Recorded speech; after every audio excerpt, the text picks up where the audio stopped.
Former footballers, but something else. I was just texting my sons actually on one of those joint chats because they're all massive Barca fans saying please, and then it happened. It was a magical moment. Barcelona have come back, and for one of the most phenomenal comebacks I think that we've ever seen in any football game anywhere. Well, if you look through that squad of players, they've all achieved some great things with club and country. World Cup winners, Champions League winners multiple times. But I'm sure this game will be up there with one of the best they've ever played in terms of the feeling about turning a result around. Yeah. There's so much that went into this performance in terms of drive, determination, mentality, fitness to press the way they did. I mean, it was just it had a bag of emotions in that game, all different. It was just... That was just in this studio as well. Unreal. I suppose we have to say as well, I mean, you have to feel a little bit for Paris Saint-Germain, for that to happen to them. You don't. I mean... Yeah, well, I mean... Okay, although we didn't look like we did, particularly. You do a little bit because, listen, they were sensational in the first leg of this game, but it's all about Barcelona now. They absolutely suffocated them. For the first 60 minutes, it was non-stop for the PSG players. They were under a barrage of suffocation. Tactical cages around every single player. They were winning the ball back in the 6-yard box, the 18-yard box. It was incredible. They had a little bit of a breather with the goal, with the Cavani goal. But then towards the end, it was on again, pressing right from the front. It was incredible to watch. It was around 75 minutes. You felt flat, they've given up. Yeah. They've given up. And I think everybody felt like that, the players and the fans and everyone. But that little spark of life, that Neymar free kick, and then all of a sudden, it went again. But you know what as well? It's Paris Saint-Germain had 2 chances. They had one-on-ones. Di Maria and Cavani had 2 one-on-ones to totally end this game. Yep. And they'll be ruining them chances. Yeah, they were. Let's remind ourselves of what happened in the second half. We knew it was 2-0 at half-time. Just after half-time, penalty decision, which there was some confusion for a while. Yeah, but it's a stonewall. This ball from Iniesta is just teasing the fullback. It's just the way he waits. He waits for it. The movement from Neymar and the understanding and then the timing of that all in one. The defender just said, my legs have gone, he's got to go over. A definite penalty. I don't know what the referee's waiting for. He's in a great position. Well, he's going to check, isn't he, with the extra official there. That ball from Iniesta was just... I mean, very few people can play those type of balls. They're seeing a picture, not half a second before. It's like a full second before what it's going to turn out like. Beautiful penalty. Struck sweetly. Yeah, he hit his last one like that, didn't he? He arrowed it into the same corner. It's a bit more in the corner, the last one, but at that power they go in, don't they? And then, of course, 3-0, we're thinking if it gets to 4-0, it could go to extra time, anything could happen, and then... I suppose they were always open to a counter-attack. Yeah. And Cavani, lethal again. I think we all expected Paris Saint-Germain to score. Not this way, really, but it was a great run. Bad defending from Rakitic, and Cavani has been doing this all season with an unbelievable finish. And at this moment, you think the game's over. You think the game's dead and buried. This Barcelona team have put everything into the first half of the game, and then all of a sudden this happens and you think it's game over. Do you think Michael is perhaps one of those instinctive strikers? He seems, when he's got a lot of time, he tends to sometimes miss, but on those occasions, bang. That's right. We spoke about him before the game, and he's a player. Rio's mentioned a couple of chances. He's had a one-on-one. He hit the post in the first half, a lovely darting run again, and that again was an instinctive run. So he gets chances every game because of his movement, but he does miss a lot of chances. But as you say, that instinctive, when it comes to you, you don't have time to think about it, and certain strikers score a lot of goals that way. Well, we all thought that was it. We all thought that away goal thing had killed another game, but on this occasion, it certainly hadn't.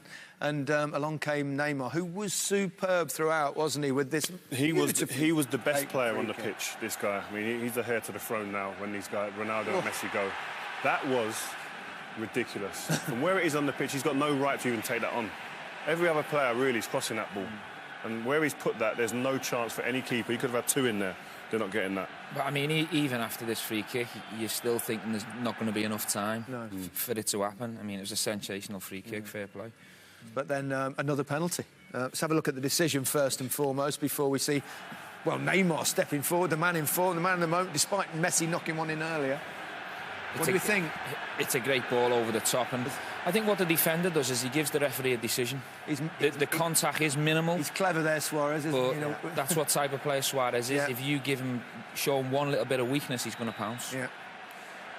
And Neymar instead of Messi on this occasion. They do swap it around occasionally. No, they changed the penalty takers, but both penalties were superb. That one even had even more pressure than Messi's on, but he was never going to miss. The confidence he was showing at that point. Yeah, and then one of the moments I don't think we'll ever forget. We won't, because we've just been embarrassed on television. But it would seem like Neymar really took the game with 8 minutes to go. He's the one who had the nerve to take this game. Look at chop. This is brilliant. And then. The beautiful ball with his left foot and the finish. I mean, the finish isn't easy at all, is it? And you question whether it's offside to start with, but we quite clearly saw that it was onside. But most people panic in this situation, don't they? Let's just knock it in because it's the safe. Michael, I think 99% of players would have played long on the first point. That's what I mean. Not cut on your weak foot and then play a dink.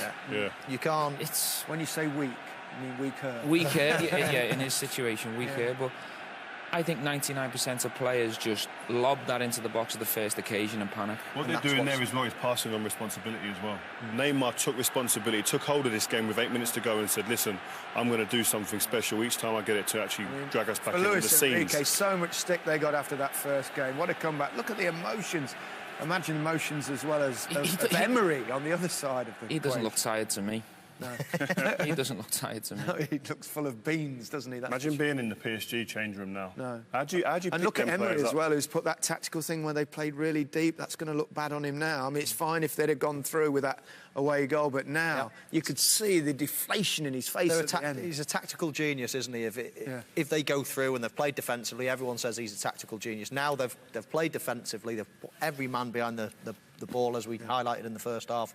And they've still gone out. So now people are going to question, saying, it worked so well in the first leg, why didn't you do it again? The only mistake I would say for me, with hindsight, which is a great thing, is that the way they played in the first game, pressing high, it worked so well. Why go away from that? Do that there. You need a goal. A goal will kill the game. And then I think it's easier to then go back into a block and be defensive. But it's tough, Rio. You've played the new camp. To go and press at the new camp is suicidal. I've done that on 2 or 3 occasions in the team block, but how I felt they went wrong over the 90 minutes is they never played long once. No. They kept trying to play out and kept catching them. They were trying to play in little triangles and it invited the press on and Barcelona suffocated. But it is harder to actually go from a team that's in the block and say, we're going to be expansive again later in the game. They're not used to playing in the block. Yeah. I think if you're on the front foot, it's easy to say, we get our goal then, or we almost get a goal, we're playing well, go back into a block. It's easier to shift that way than the other way for me. Yeah. I think a lot of the time as well, as Steve just touched on, when you're playing in France and when you virtually beat everybody every single week, there's no need to ever change your tactics. There's no need to sit back. And in the Premier League, every team goes away from home and they're the underdogs against a big team. So you have a little change and similar. Barcelona probably don't. They have one way of playing, but it's whether they would have understood how to play when they're so used week in, week out playing an attacking team in the French league. OK, thanks for now. We'll have more reaction very shortly. Well, for every happy ending in team sport, there's a sad one for the other side, and that was certainly the case tonight for PSG.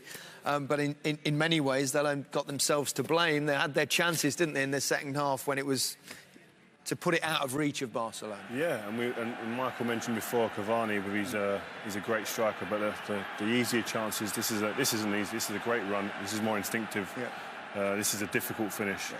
But the chance you see in a minute coming up that he has when he's got time to think, you'd like to think that he'd put that ball away and finish the game off. But here he goes here. Do you prefer them, Michael? That's just a dream for a right footer, because all you have to do is set it out, don't you, onto the post, and it curls in. And almost you need to lift it as well from that angle. Just a tiny little lift, because the goalkeeper. This pass. This is Di Maria. Yeah, this was on a couple of occasions when PSG did actually break Barca's press, and that's a magnificent chance. He's got to try and get that off a little bit quicker. He's gone for that old dink. He's quite good at that dink, isn't he? That he looked like he was going for it. It just didn't happen for him. Yeah. I mean, this could have a devastating effect on PSG, couldn't it? I mean, just like subconsciously or mentally in all sorts of different ways. It's a devastating defeat. It's a devastating defeat. 3 weeks ago, they put in one of the best European performances you've ever seen against a top Barcelona team. They made them look bang average, but tonight they've got the tactics wrong. Yeah, they've come very close and they've missed big chances, but they'll be going home on that flight tonight absolutely devastated. The other thing is they normally won the league by now in France, haven't they? They're second. They're Monaco, behind Monaco, so all of a sudden, everything going so rosy, it could be a disastrous season for them. But as far as Barcelona is concerned, it just adds to the legend of this team, doesn't it? Yeah, and that's just another chapter of huge brilliance and the way that this team just kind of they looked at each other. You could see the confidence. They spoke about before that we can achieve this. We can get over this line, no matter what the result was beforehand, and they've produced it. Nothing is impossible. The other match being played tonight.